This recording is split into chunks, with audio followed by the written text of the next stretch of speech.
بسم اللہ الرحمن الرحیم۔ السلام علیکم۔ میں ڈاکٹر صادق علی پھر ایک اور ویڈیو کے ساتھ آپ لوگوں کے ساتھ مخاطب ہوں۔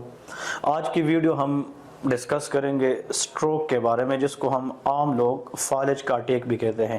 یہ بہت کامن ہے لوگوں کے اندر، اور آپ لوگوں کو پتہ ہے کہ اس کی انسیڈنس اور اس کی اکورنس بہت زیادہ کامن ہے۔ تو آج میں نے سوچا کہ اس کے بارے میں آپ لوگوں کو 2 سے 3 منٹ کی ویڈیو میں بہت ساری مفید انفارمیشن دے دوں کہ آپ لوگوں کو سٹروک کے بارے میں تھوڑا سا پتہ چل جائے کہ سٹروک ہوتا کیا ہے۔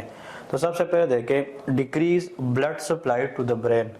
دماغ کو اگر بلڈ کی سپلائی کم ہوتی ہے 2 وجوہات کی وجہ سے یوزولی، یا تو ویسل جو ہماری شریان ہے جو ہماری دماغ کو خون لے کے جاتی ہے، یا تو اس کے اندر بلاکیج آ جائے، یا جو شریان ہے وہ کسی وجہ سے پھٹ جائے، برسٹ ہو جائے۔ دونوں کنڈیشن کی وجہ سے اگر ہماری دماغ کو اتنی خون کی رسائی نہ ملے جو ہماری دماغ کی اپنی ڈیمانڈ ہے، تو اس کی وجہ سے جو ہماری جسم پہ رزلٹ کے طور پہ ایفیکٹ آتا ہے اس کو ہم سٹروک کہتے ہیں۔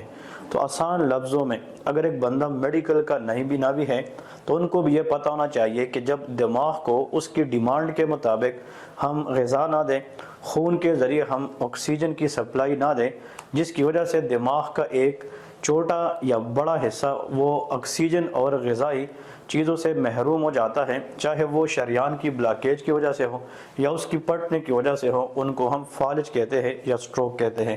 نہ اس کے وجوہات بہت سارے ہیں، میں نے کچھ 3-4 جو اہم وجوہات ہیں پاکستان کے اندر جو لوگوں میں ہوتے ہیں، ان میں سے ایک تو ہائی بلڈ پریشر۔ جن لوگوں کا بی پی بہت ہائی رہتا ہے اور ایک وقت آتا ہے کہ اتنا زیادہ پریشر ہوتا ہے کیونکہ ہمارے دماغ کے اندر جو شریان ہیں وہ چھوٹے ہوتے ہیں تو وہ پھٹ جاتے ہیں۔ دوسری بات، جن لوگوں میں موٹاپن ہوتا ہے، اوبیسٹی، تو موٹاپن کی وجہ سے بھی بی پی زیادہ ہوتی ہے، کولیسٹرول زیادہ ہوتی ہے، پھر شریان اندر سے بلاک ہونے کی چانسز زیادہ ہوتی ہیں، جس میں ہم کہتے ہیں کلاٹس بنتے ہیں، مطلب خون کے لوتڑے ہو جاتے ہیں۔ تو مطلب جو کولیسٹرول ہے، چربی ہے، that is very very dangerous. دل کے لیے، دماغ کے لیے جو چربی ہے اور یا جو زیادہ وزن ہے وہ خطرناک ہوتا ہے۔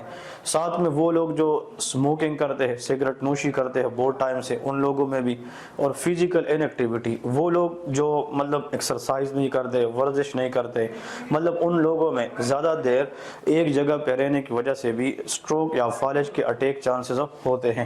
اب آتے ہیں اس کی جناب جو سب سے امپورٹنٹ چیز ہے، ریممبر 2-3 چیزیں آپ لوگوں نے یاد رکھنی ہے۔ سٹروک کے مریض میں یہ 4 چیزیں آپ لوگوں نے ہر ایک بندے کو یاد رکھنی چاہیے۔ ایون آپ لوگ میری باتیں سن کر اپنے گھر والوں کو بھی دکھائے اور گھر والوں کو سمجھائے کہ بھائی اس طرح ہوگا تو ہم نے یہ کرنا ہے۔ سب سے پہلے جب فالج کا اٹیک ہوتا ہے تو فیشیل یا فیس ڈروپنگ، انسان کی یہ جو چہرہ ہے وہ ٹیڑھا ہو جاتا ہے، اسپیشلی ہمارے جو منہ ہے وہ ٹیڑھی ہو جاتی ہے، اینگل آف دا ماؤتھ، تو منہ میں ٹیڑھا پن کا آنا۔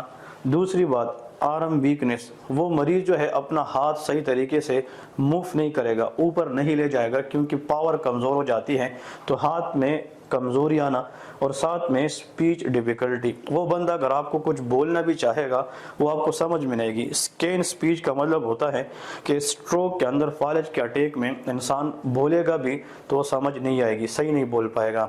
تو کسی بھی بندے میں کہیں پہ بھی اگر فیس کے اندر ٹیڑھا پن آ جائے، ساتھ میں اس کی آرم ویکنس ہو جائے اور وہ صحیح بول نہ سکے، تو یہ وہ ٹائم ہے جو ہم کال کریں ایمبولنس کو، 911 کو، کہ وہ آ جائے اور ہم جلدی مریض کو لے جائیں۔ تو یہ آپ لوگوں نے FAST فاسٹ یاد رکھنا ہے۔ پھر اس کی ڈائگنوز کیسی ہے؟ ہم اسپتال میں پھر جو ڈاکٹرز ہوتے ہیں سب سے پہلے بیسٹ جو CT اسکین کرتے ہیں، اس میں یہ پتہ ہوتا ہے کہ بھائی ہمارا جو فالج کا اٹیک ہے شریان بلاک ہونے کی وجہ سے ہے یا پھٹنے کی وجہ سے ہے۔ ہم MRI بھی کر سکتے ہیں اور اینجیوگرافی بھی کر سکتے ہیں، لیکن بیسٹ جو ہوتا ہے وہ CT اسکین ہے۔ پھر اس کے بعد 3 گھنٹے میں ایک انجیکشن لگاتے ہیں، لیکن اس میں ضروری بات یہ ہے کہ ود ان 3 hours، یہ 3 گھنٹے کے اندر ایک انجیکشن لگاتے ہیں ہمارے ہاتھ کے اندر۔ یہ کیا کرتا ہے کہ اگر ہماری دماغ کے اندر جو شریان ہے وہ بلاک ہوگی تو مطلب یہ ہے کہ یہ اس کے اندر جو کلاٹ ہے وہ اس کو ڈیزالو کرے گی، ختم کرے گی، اور ہماری دماغ کی طرف خون کی رسائی کو بڑھائے گی۔ لیکن TPA وہ انجیکشن ہے کہ اب ایک ڈاکٹر کے بغیر، ایک ہیلتھ کیئر پرووائڈر کے بغیر آپ استعمال استعمال نہیں کر سکتے کیونکہ اس کے افادیات بھی ہیں، نقصانات بھی ہیں، لیکن عام بندوں کو جسٹ نام پتہ ہونا چاہیے کہ وہ انجیکشن جو 3 گھنٹے کے اندر اندر آپ فالج کے اٹیک والے کو لگائے تو اس سے زندگی بچ سکتی ہے، وہ ٹی پی اے ہے۔ امید کرتا ہوں کہ آج کی ویڈیو آپ لوگوں کو پسند آ چکی ہوگی۔ اس طرح مزید ویڈیو دیکھنے کے لیے ہماری چینل کو سبسکرائب کریں، بیل آئیکن دبائیں، لائک کریں۔ اللہ حافظ۔